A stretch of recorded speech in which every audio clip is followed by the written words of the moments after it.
Hi hello welcome back to my channel. അപ്പോൾ ഇന്ന് നമ്മൾ വന്നിട്ടുള്ളത് കേരള PSC HSA UPSC അതുപോലുള്ള ഒരുപാട് എക്സാമുകൾ വരാനിരിക്കുന്നുണ്ട്. അപ്പോൾ അതിനൊക്കെ ആവശ്യമായിട്ടുള്ള ടോപ്പിക്കുകളാണ് നമ്മളിപ്പോൾ ഡിസ്കസ് ചെയ്തുകൊണ്ട് പോകുന്നത് നമ്മുടെ ചാനലിൽ. അപ്പോൾ അതിൽ തന്നെ കെമിസ്ട്രിയിലെ മെറ്റൽസ് ലോഹങ്ങൾ എന്ന് പറഞ്ഞ ഭാഗമാണ് നമ്മളിന്ന് ഡിസ്കസ് ചെയ്യാൻ വേണ്ടി പോകുന്നത്. ഇപ്പോൾ നമ്മൾ കെമിസ്ട്രിയാണ് ഡിസ്കസ് ചെയ്തുകൊണ്ട് പോകുന്നത്. ഇനി വരും ദിവസങ്ങളിൽ നമ്മൾ ഓരോ സബ്ജക്റ്റായിട്ട് നമ്മൾ ഡിസ്കസ് ചെയ്തുകൊണ്ട് പോകാനാണ് നമ്മൾ തീരുമാനിച്ചിട്ടുള്ളത്. അപ്പോൾ വീഡിയോ മൊത്തത്തിൽ കാണുക, ഇഷ്ടപ്പെടുകയാണെങ്കിൽ ലൈക്ക് ചെയ്യുക, ഷെയർ ചെയ്യുക. ഇതുപോലുള്ള കൂടുതൽ വീഡിയോസിനായിട്ട് ചാനൽ സബ്സ്ക്രൈബ് ചെയ്യുക, തൊട്ടടുത്തുള്ള ബെല്ലൈക്കൺ കൂടി എനേബിൾ ചെയ്യുക. തീർച്ചയായിട്ടും നിങ്ങൾക്ക് ഉപകാരപ്പെടുന്ന വീഡിയോസ് ആയിരിക്കും നമ്മൾ അപ്ലോഡ് ചെയ്യുന്നത്. അപ്പോൾ നമുക്ക് നോക്കാം. അതിനു മുന്നേ നമ്മൾ ഈ മെറ്റൽസ് എന്ന് പറഞ്ഞു ഇപ്പോൾ നമ്മൾ അപ്ലോഡ് ചെയ്യുന്ന ഓരോ ഭാഗത്തിലെയും ഈ വീഡിയോയിൽ മാത്രമല്ല ഓരോ ഭാഗത്തിലെയും നമ്മൾ ഇമ്പോർട്ടൻ്റ് ആയിട്ടുള്ള ക്വസ്റ്റ്യൻ ആൻസർ രൂപത്തിലാണ് നമ്മൾ ഡിസ്കസ് ചെയ്യുന്നത്. കംപ്ലീറ്റ് ഒരു ക്ലാസ് പോലെയല്ല, ക്വസ്റ്റ്യൻ ആൻസർ രൂപത്തിലാണ് നമ്മൾ ഡിസ്കസ് ചെയ്യാൻ പോകുന്നത് കേട്ടോ. ലോഹങ്ങൾ അല്ലെങ്കിൽ മെറ്റൽസ് അല്ലേ, ലോഹങ്ങളെ ഇലക്ട്രോ പോസിറ്റീവ് മൂലകങ്ങൾ എന്നാണ് അറിയപ്പെടുന്നത്. ലോഹങ്ങളെ അറിയപ്പെടുന്നത് ഇലക്ട്രോ പോസിറ്റീവ് മൂലകങ്ങൾ എന്നാണ്. അങ്ങനെയാണെങ്കിൽ എന്താണ് ഇലക്ട്രോ പോസിറ്റിവിറ്റി? ഇലക്ട്രോ പോസിറ്റിവിറ്റി എന്ന് പറഞ്ഞാൽ ഇലക്ട്രോണുകളെ വിട്ടുകൊടുത്തുകൊണ്ട് പോസിറ്റീവ് അയോണുകളായി മാറാനുള്ള കഴിവിനെയാണ് ഇലക്ട്രോ പോസിറ്റിവിറ്റി എന്ന് പറയുന്നത്. നമ്മൾ മുമ്പ് ഒരു വീഡിയോയിൽ പീരിയോഡിക് ടേബിളിൻ്റെ വീഡിയോ ഡിസ്കസ് ചെയ്തപ്പോൾ പറഞ്ഞിരുന്നു കേട്ടോ. ആ വീഡിയോ കാണാത്തവരുണ്ടെങ്കിൽ കാണുക, ഡിസ്ക്രിപ്ഷനിൽ ലിങ്ക് ഉണ്ടാവും. ഓക്കെ, ഇലക്ട്രോണുകളെ വിട്ടുകൊടുത്തുകൊണ്ട് പോസിറ്റീവ് അയോണുകളായി മാറാനുള്ള കഴിവിനെയാണ് ഇലക്ട്രോ പോസിറ്റിവിറ്റി എന്ന് പറയുന്നത്. ഇനി ലോഹങ്ങളെ നമ്മൾ പറയുന്ന പേരും ഇലക്ട്രോ പോസിറ്റീവ് മൂലകങ്ങൾ എന്നാണ് കേട്ടോ. ഇനി ലോഹങ്ങളെക്കുറിച്ചുള്ള പഠനമാണ് മെറ്റലർജി. ലോഹങ്ങൾ അല്ലെങ്കിൽ മെറ്റൽസിനെ കുറിച്ചുള്ള പഠനമാണ് മെറ്റലർജി. ഇംഗ്ലീഷ് വേർഡുമായിട്ട് കണക്ട് ചെയ്താൽ മതി. ലോഹങ്ങൾ, മെറ്റൽസ്, മെറ്റലർജി. ഏറ്റവും ഭാരം കൂടിയ ലോഹമാണ് ഓസ്മിയം. ഏറ്റവും ഭാരം കുറഞ്ഞ ലോഹം ലിഥിയം. ഇനി സാന്ദ്രത കൂടിയ ലോഹവും ഓസ്മിയം തന്നെയാണ്. സാന്ദ്രത കുറഞ്ഞ ലോഹം ലിഥിയം. ഭാരം കൂടിയ ലോഹം അല്ലെങ്കിൽ ഏറ്റവും സാന്ദ്രത കൂടിയ ലോഹം രണ്ടും ഏത് തന്നെയാണ്? ഓസ്മിയാണ്. ഇനി ഭാരം കുറഞ്ഞതും അതുപോലെ തന്നെ ഏറ്റവും സാന്ദ്രത കുറഞ്ഞതുമായിട്ടുള്ള ലോഹം ലിഥിയമാണ്. ഏറ്റവും കാഠിന്യം കൂടിയ ലോഹമാണ് ക്രോമിയം. ഇനി ഏറ്റവും കാഠിന്യം കുറഞ്ഞ ലോഹങ്ങൾ, അവയെ നമ്മൾ പറയുന്നത് മൃദുലോഹങ്ങൾ എന്നാണ്. ഏറ്റവും കാഠിന്യം കുറഞ്ഞ ലോഹങ്ങൾ അല്ലെങ്കിൽ മൃദുലോഹങ്ങൾ ഏതൊക്കെയാണ്? സോഡിയവും പൊട്ടാസ്യവുമാണ്. ഏറ്റവും കാഠിന്യം കൂടിയ ലോഹം ക്രോമിയം. ഏറ്റവും കാഠിന്യം കുറഞ്ഞ ലോഹങ്ങൾ അല്ലെങ്കിൽ മൃദുലോഹങ്ങൾ സോഡിയം, പൊട്ടാസ്യം. മണ്ണെണ്ണയിൽ സൂക്ഷിക്കുന്ന ലോഹങ്ങളാണ് സോഡിയം, പൊട്ടാസ്യം അല്ലെങ്കിൽ മൃദുലോഹങ്ങൾ. കാഠിന്യം കുറഞ്ഞ സോഡിയം, പൊട്ടാസ്യം മണ്ണെണ്ണയിലാണ് നമ്മൾ സൂക്ഷിക്കുന്നത്. മെഴുകിൽ പൊതിഞ്ഞ് സൂക്ഷിക്കുന്ന ലോഹമാണ് ലിഥിയം. സാന്ദ്രത കുറഞ്ഞ അല്ലെങ്കിൽ ഏറ്റവും ഭാരം കുറഞ്ഞ ലോഹമായ ലിഥിയം നമ്മൾ മെഴുകിൽ പൊതിഞ്ഞാണ് സൂക്ഷിക്കുന്നത്. അടുത്തത് പ്രപഞ്ചത്തിൽ ഏറ്റവും കൂടുതൽ കാണപ്പെടുന്ന വാതകം അല്ലെങ്കിൽ മൂലകം എന്ന് പറയുന്നത് ഹൈഡ്രജനാണ്. നമ്മളിപ്പോൾ പറയുന്നത് മെറ്റൽസിൻ്റെ കാര്യമാണ്.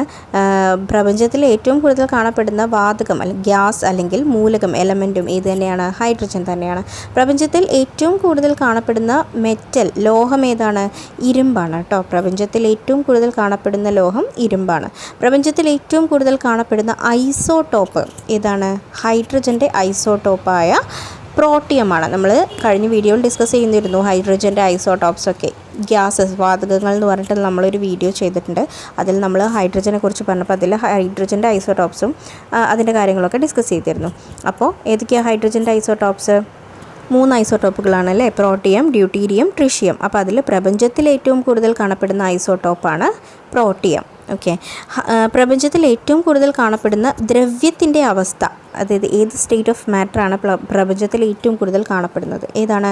പ്ലാസ്മ അവസ്ഥയാണ് പ്രപഞ്ചത്തിൽ ഏറ്റവും കൂടുതൽ കാണപ്പെടുന്നത്. അന്തരീക്ഷത്തിൽ ഏറ്റവും കൂടുതൽ കാണപ്പെടുന്ന വാതക മൂലകം അല്ലെങ്കിൽ മൂലകം എന്ന് പറയുന്നത് നൈട്രജനാണ്. ശ്രദ്ധിക്കണം, പ്രപഞ്ചത്തിൽ ഏറ്റവും കൂടുതൽ കാണപ്പെടുന്ന വാതകം അല്ലെങ്കിൽ മൂലകം ഹൈഡ്രജനാണ്. അന്തരീക്ഷത്തിൽ അറ്റ്മോസ്ഫിയറിൽ ഏറ്റവും കൂടുതൽ കാണപ്പെടുന്ന വാതക മൂലകം അല്ലെങ്കിൽ മൂലകം എന്ന് പറയുന്നത് നൈട്രജനാണ്. ഓക്കെ, അടുത്തത് നോക്കാം. ഭൂമിയിൽ ഏറ്റവും കൂടുതൽ കാണപ്പെടുന്ന ലോഹം ഏതാണ്? ഇരുമ്പാണ്. ഭൂവൽക്കത്തിൽ ഏറ്റവും കൂടുതൽ കാണപ്പെടുന്ന ലോഹം ഏതാണ്? അലുമിനിയമാണ്. ഭൂമിയിൽ ഏറ്റവും കൂടുതൽ കാണപ്പെടുന്നത് ഇരുമ്പ്. ഭൂവൽക്കത്തിൽ ഏറ്റവും കൂടുതൽ കാണപ്പെടുന്ന ലോഹം അലുമിനിയം. ഭൂവൽക്കത്തിൽ ഏറ്റവും കൂടുതൽ കാണപ്പെടുന്ന വാതകം അല്ലെങ്കിൽ മൂലകം എന്ന് പറയുന്നത് ഏതാണ്? ഓക്സിജനാണ്. മെറ്റൽ ഏതാണ്? ഭൂവൽക്കത്തിൽ ഏറ്റവും കൂടുതൽ കാണപ്പെടുന്ന ലോഹം അല്ലെങ്കിൽ മെറ്റൽ അലുമിനിയം.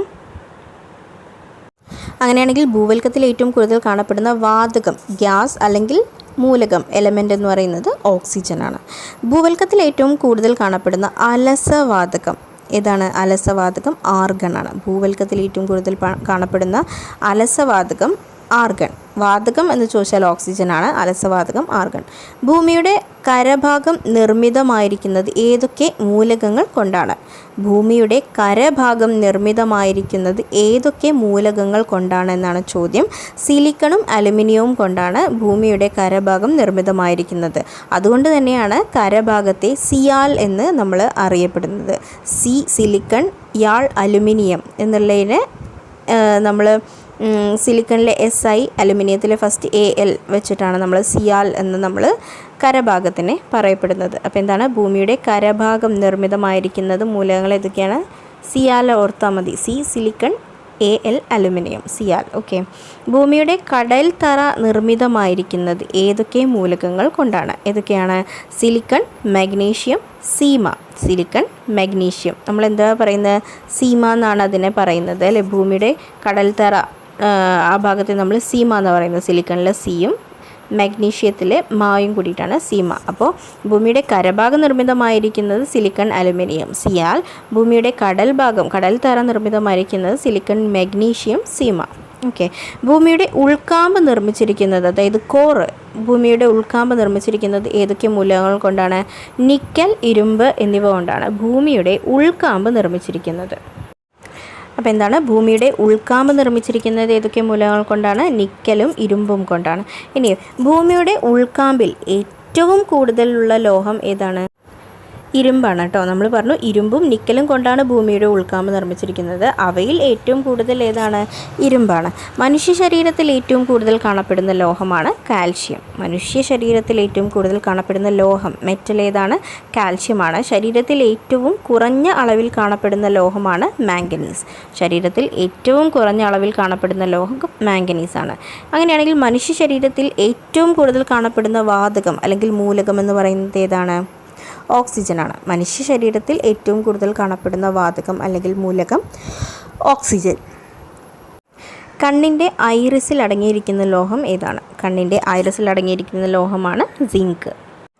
കണ്ണിൻ്റെ ഐറിസിൽ അടങ്ങിയിരിക്കുന്ന ലോഹം ഏതാണ്? സിങ്ക് ആണ്. അങ്ങനെ തന്നെയാണെങ്കിൽ മനുഷ്യൻ്റെ രക്തത്തിൽ അടങ്ങിയിരിക്കുന്ന ലോഹങ്ങൾ ഏതൊക്കെയാണ്?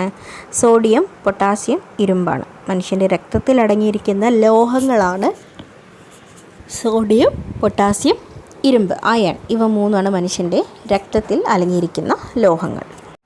അടുത്തതായിട്ട് രക്തത്തിൽ ഏറ്റവും കൂടുതലുള്ളത് ഏതൊക്കെയാണ്? പൊട്ടാസ്യമാണ് കേട്ടോ. രക്തത്തിൽ ഏറ്റവും കൂടുതലുള്ളത് പൊട്ടാസ്യമാണ്. ഇനി രക്തത്തിലെ ഹീമോഗ്ലോബിനിൽ കാണപ്പെടുന്ന ലോഹം ഇരുമ്പാണ്. രക്തത്തിലെ ഹീമോഗ്ലോബിനിൽ കാണപ്പെടുന്നത് ഇരുമ്പാണ്. രക്തത്തിൽ ഏറ്റവും കൂടുതൽ കാണപ്പെടുന്ന ലോഹം പൊട്ടാസ്യമാണ്. രക്തസമ്മർദ്ദം, ബ്ലഡ് പ്രഷർ നിയന്ത്രിക്കുന്ന ലോഹമാണ് സോഡിയം. ബ്ലഡ് പ്രഷർ, രക്തസമ്മർദ്ദം നിയന്ത്രിക്കുന്ന ലോഹം ഏതാണ്? സോഡിയമാണ്. അപ്പോൾ രക്തത്തിൽ ഏറ്റവും കൂടുതലുള്ള ലോഹം പൊട്ടാസ്യമാണ്. രക്തത്തിൽ ഹീമോഗ്ലോബിനിൽ അടങ്ങിയിരിക്കുന്ന അല്ലെങ്കിൽ കാണപ്പെടുന്ന ലോഹം ഇരുമ്പാണ്. രക്തസമ്മർദ്ദം നിയന്ത്രിക്കുന്ന ലോഹമാണ് സോഡിയം. അടുത്തതായിട്ട് നമ്മൾ നോക്കാൻ പോകുന്നത് കുലീന ലോഹങ്ങൾ. എന്താ കുലീന ലോഹങ്ങൾ? കുലീന ലോഹങ്ങൾ എന്ന് പറഞ്ഞാൽ സ്വർണം, വെള്ളി, പ്ലാറ്റിനം ഇവയാണ് നമ്മൾ കുലീന ലോഹങ്ങൾ എന്ന് പറയുന്നത്. അതിനെ പറയുന്ന മറ്റൊരു പേരാണ് രാജകീയ ലോഹങ്ങൾ എന്ന്. ഓക്കെ. കുലീന ലോഹങ്ങൾ സ്വർണം, വെള്ളി, പ്ലാറ്റിനം ഇവയെ നമ്മൾ എന്തും പറയുന്നുണ്ട്? രാജകീയ ലോഹങ്ങൾ എന്നും അറിയപ്പെടുന്നു. കുലീന ലോഹങ്ങളുടെ നിർമ്മാണ പ്രക്രിയയെ പറയുന്ന പേരാണ് സയനൈഡ് പ്രക്രിയ. അതായത് സ്വർണം, വെള്ളി, പ്ലാറ്റിനം ഇവയാണ് കുലീന ലോഹങ്ങൾ. അവയുടെ നിർമ്മാണ പ്രക്രിയയെ പറയുന്ന പേരാണ് സയനൈഡ് പ്രക്രിയ. ലോഹങ്ങളുടെ രാജാവ് എന്നറിയപ്പെടുന്നത് ഏതാണ്? സ്വർണ്ണമാണ്. അങ്ങനെയാണെങ്കിൽ മരുന്നുകളുടെ രാജാവ് എന്നറിയപ്പെടുന്നത് ആസ്പിരിനാണ്. മരുന്നുകളുടെ രാജാവ് ആസ്പിരിൻ, ലോഹങ്ങളുടെ രാജാവ് സ്വർണം. അടുത്തത് വിഷങ്ങളുടെ രാജാവ് എന്നറിയപ്പെടുന്നത് ആഴ്സനിക്കാണ്. ലോഹങ്ങളുടെ രാജാവ് സ്വർണം, മരുന്നുകളുടെ രാജാവ് ആസ്പിരിൻ, വിഷങ്ങളുടെ രാജാവ് ആഴ്സനിക്. ഓക്കെ. ഇനി ഈ മെറ്റൽസ് അല്ലെങ്കിൽ ലോഹങ്ങളുടെ കുറച്ച് പ്രത്യേകതകളാണ് നമ്മൾ പറയാൻ പോകുന്നത്. അതിലെ ആദ്യത്തെ ഫസ്റ്റ് വണ്ണാണ് മാലിയബിലിറ്റി. എന്താ മാലിയബിലിറ്റി? ഈ ഓരോ മെറ്റൽസിനെയും നമുക്ക് അടിച്ച് പരത്തി നേർത്ത ഷീറ്റുകളാക്കാനുള്ള ലോഹങ്ങളുടെ കഴിവിനെയാണ് നമ്മൾ എന്തെന്ന് പറയുന്നത്? മാലിയബിലിറ്റി എന്ന് പറയുന്നത്. ഇപ്പോൾ നമ്മൾ സ്വർണ്ണത്തിനെയൊക്കെ എടുത്താൽ മതി. ഈ സ്വർണം, വെള്ളി ഇതുപോലെയുള്ള സംഭവങ്ങളെയൊക്കെ നമ്മൾ അടിച്ച് പരത്തിയിട്ട് നമ്മൾ പല പല ഷേപ്പിലുള്ള ആഭരണങ്ങളും ബാക്കി കാര്യങ്ങളൊക്കെ ഉണ്ടാക്കുന്നുണ്ട് അല്ലേ? അപ്പോൾ ലോഹങ്ങളുടെ അല്ലെങ്കിൽ മെറ്റൽസിൻ്റെ അടിച്ചു പരത്തി നേർത്ത ഷീറ്റുകളാക്കാനുള്ള കഴിവിനെയാണ് നമ്മൾ എന്തെന്ന് പറയുന്നത്?